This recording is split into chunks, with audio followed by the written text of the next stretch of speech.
said, all you vinyl varmints and all you record collecting crew, have I got a box of records for you. Too much monkey business for me to be involved in. Ooh, Hey, everybody. that's cryptid. Was that cryptid? Cryptid? Cryptid, is there a message there? Oh, yes, it's all connects. Good morning, everybody. Afternoon, evening, Hi, night. Shadow Man, how are Yeah, you? good. Doing all right. No use complaining. Nobody Here can do we anything are about at it. glorious Studio F, deep in the heart of southern Ontario. The sun be shining. And today's show is Fab Fifties Faves. We're going to have an overview of some original old rock and rollers from the 1950s. And, we're going to start off with this today.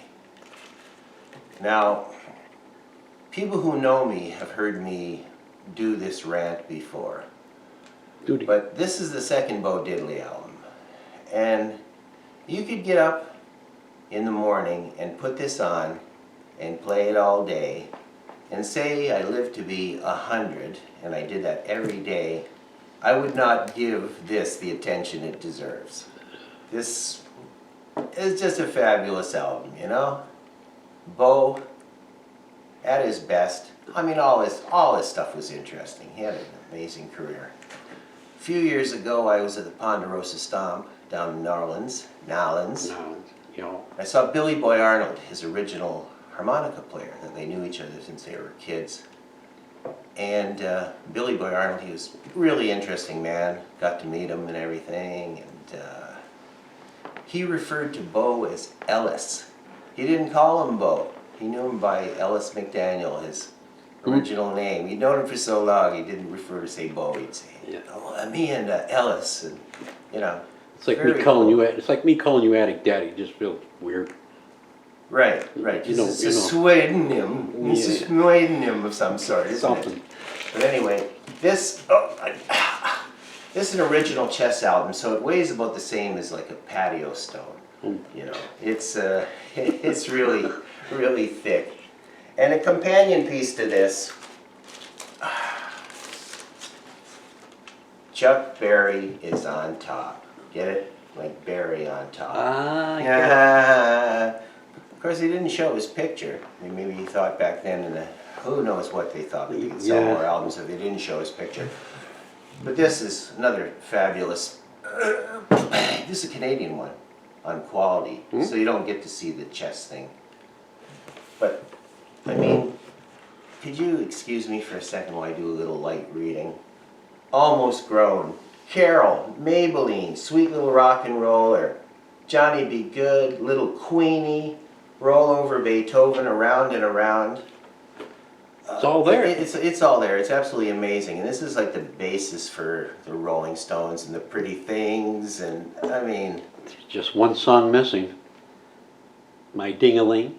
My Ding-a-Ling, which yes, unfortunately, was the biggest seller he ever had. I know, isn't that? It is. It's a terrible thing. No. Crash and Burn. Crash and Burn. Oh, a song like that. What are you thinking, like?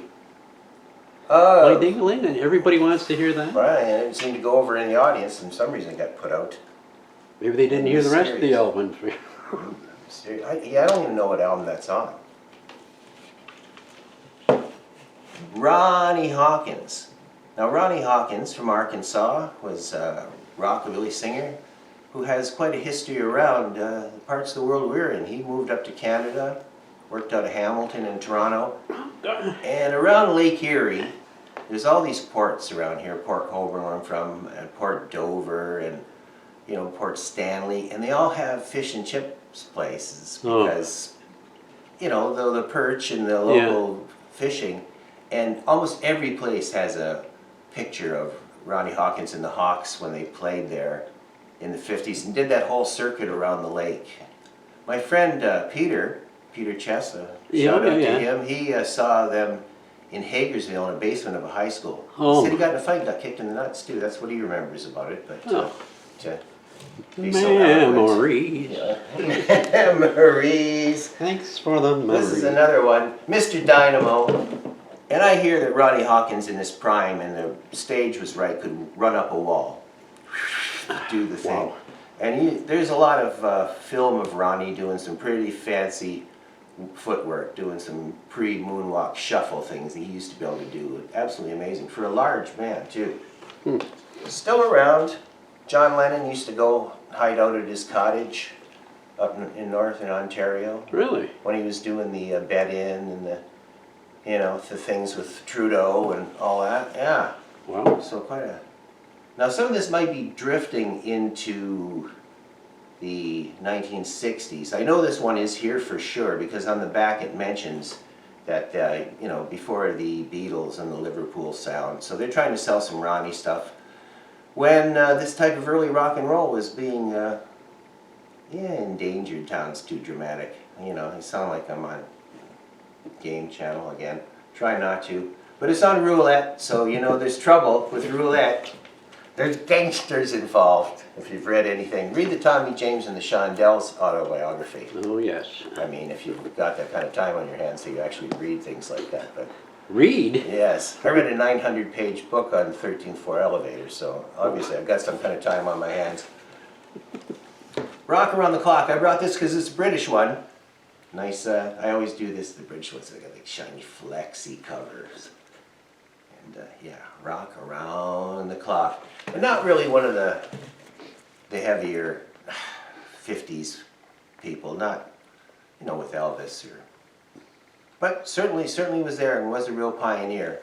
And there's a real snap to those drums and see you later, alligator, and all that. What year did that come out? I think like 54, something like 54. that, yeah.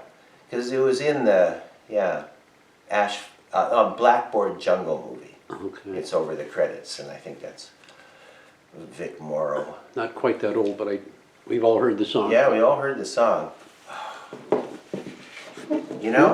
It's the little things that you say and do make me want to be with you.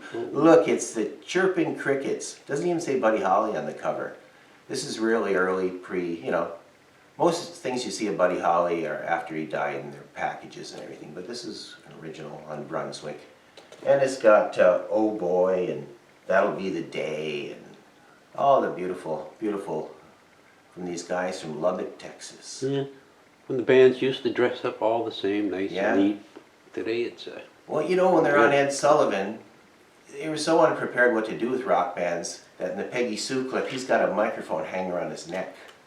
Well, Like, he's on a game show or something like that. Oh, come on. They say it's so flat in Lubbock, Texas, that on a clear day you can see the back of your head. I heard Buddy Holly say that. But what else Buddy said? He goes, jazz, stick with music for stay-at-homes, man. Stay-at-homes, man.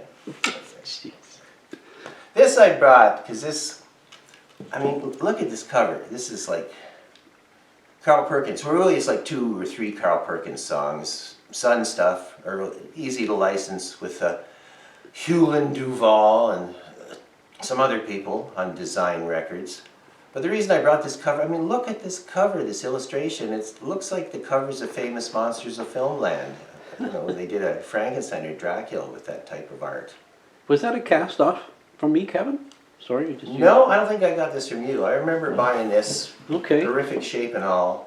Well, it At might a sale It before. might still be downstairs in one of my Moldjoldy boxes. Cheers. Cheers.